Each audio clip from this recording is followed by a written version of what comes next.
Hello नमस्कार दोस्तों, आप सभी लोग कैसे? आई होप आशा करते हैं आप लोग बहुत ही बेस्ट होंगे, जबरदस्त होंगे। तो आइए आज के एपिसोड में भी एक बहुत ही इंटरेस्टिंग कहानी लेकर आए हैं, जो वो हिस्टोरिकल कहानी है। और ये कहानी आपके एकलव्य की है, जो आप लोगों ने बहुत बार सुना है। तो मैं आज उसके बारे में कुछ चर्चा करूँगा। 5-4 साल पहले की बात है। भीलों के निषाद राजा हृदय धनु, जिनकी पत्नी का नाम है सुलेखा, ये श्रृंगवीरपुर राज्य में राज करते थे। इनका एक पुत्र था जिसका नाम अभय था। वो लड़का बहुत ही इंटेलिजेंट था। बाद में उसका नाम एकलव्य पड़ा, जो आप लोगों को पता है। तो वो अपने उस समय में वो अपने गुरुकुल में विद्या ग्रहण कर रहा था। जब कुछ जानकारी हुआ तो उसने आगे बढ़ने के लिए अपने पिताजी से आया और बोला कि मुझे और भी इसके आगे सीखना है, तो मुझे कहीं एडमिशन करा दीजिए किसी गुरुकुल में। तो उसके पिता ने देखा कि सबसे अच्छा अगर कोई धनुर्धर है, धनुर्विद्या के बारे में जानकारी है, तो वो गुरु द्रोणाचार्य थे। तो उसने अपने एकलव्य बच्चे को बताया कि बेटा, सबसे अच्छा गुरु तो गुरु द्रोणाचार्य हैं, लेकिन वो सिर्फ पांडव के बच्चों को शिक्षा देते हैं। यानी मतलब ऊंची जाति के बच्चों को ही शिक्षा देते हैं, नीची जाति के बच्चों को शिक्षा नहीं देते हैं। और तुम नीची जाति को हो, तुम्हें वो शिक्षा नहीं दे सकते हैं। वो एकलव्य जो लड़का था, उसने क्या किया कि हट करता कहता, पिताजी क्या जाता है, एक बार मिल के तो देखते हैं, एक बार देखते हैं मिल करके कि क्या बोलते हैं। और फाइनली वो जाता है उनसे मिलने के लिए। गुरु द्रोणाचार्य के पास जब जाता है तो अपने बारे में बताता है, अपनी जानकारी देता है। तो वो कहते हैं कि हम सिर्फ पांडवों को के बच्चों को ही शिक्षा देते हैं, शिक्षा दे सकते हैं। आप आदिवासियों, नीची जाति को, इसलिए हम आपको शिक्षा नहीं दे सकते हैं। ये हमारे विधान में नहीं है, ये धर्म के विरोध है। तो क्या होता है कि वो फाइनली वो लड़का वहां से चला आता है निराश होकर के, और जाता है जंगल में जाके क्या करता है कि गुरु द्रोणाचार्य की मूर्ति बनाता है।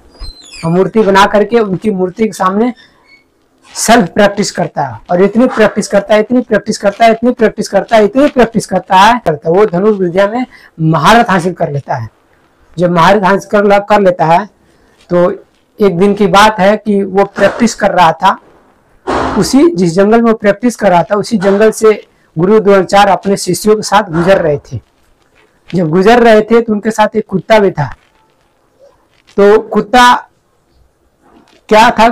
भी था। कुत्ता चलते चलते राह भटक गया, और राह भटक गया तो वो उसको पता चला कि इस जंगल में कोई आदमी है। घूमते घूमते वो एकलव्य के पास पहुंच गया, और जब एकलव्य को देखा तो वो बोलने लगा, भाव भाव करने लगा, और बोलते जा रहा था। और एकलव्य अपनी प्रैक्टिस कर रहा था। उसको प्रैक्टिस करने में, अभ्यास करने में बहुत ही डिस्टर्ब हो रहा था। तो वो कई बार चुप कराया, लेकिन वो कुत्ता बोलते जा रहा था। अब एकलव्य ने सोचा कि ये तो बोलना बंद करेगा नहीं, इसलिए कुछ करना पड़ेगा। अब उसने तीर निकाली और इतने तीर मारा कि कुत्ते का पूरा मुंह भर गया। कुत्ते का कोई नुकसान नहीं हुआ, लेकिन उसके मुंह पूरा तीर से भर दिया। जब वो तीर से उसकी पूरी मुंह भर गई, अब बोलना बंद हो गया। अब कुत्ता भागा होगा फिर। अब कुत्ता फिर भागा पीछे गया, वहां जहां ये अपने शिष्यों के साथ जा रहे थे वहां गया। जब देखा गुरु द्रोणाचार्य के पास जब पहुंचा, तो गुरु द्रोणाचार्य देख करके, सारे लोग देख करके हैरान हो गए इस कुत्ते को, क्योंकि वो जो तीर मारा गया था, वो तीर पूरा उसके मुंह पे था, उसके शरीर पे कहीं भी लगा ही नहीं था। सारे लोग हैरान हो गए, और सबने कहा, यार ये सच में जिसने ये भी तीर मारा है, उसने इस फील्ड में, इस धनुर्विद्या का महारत हासिल कर लिया है, मुझे उससे मिलने चाहिए।